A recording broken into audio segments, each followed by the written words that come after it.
I've helped many people and many executives discover their passionate purpose.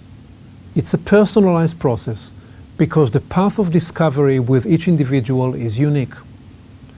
The first step is believing that you are here for a reason, that you are here to make a difference, to create value, and to add meaning, and to contribute. What you need to do is discover how you best do it. A great rabbi once said that there are two things you must do in this life. You have to do what's easiest for you because you were born to do these things and they are natural for you, and you have to do what's most difficult for you because these are the things that develop you the most and offer you the lessons that you are meant to learn.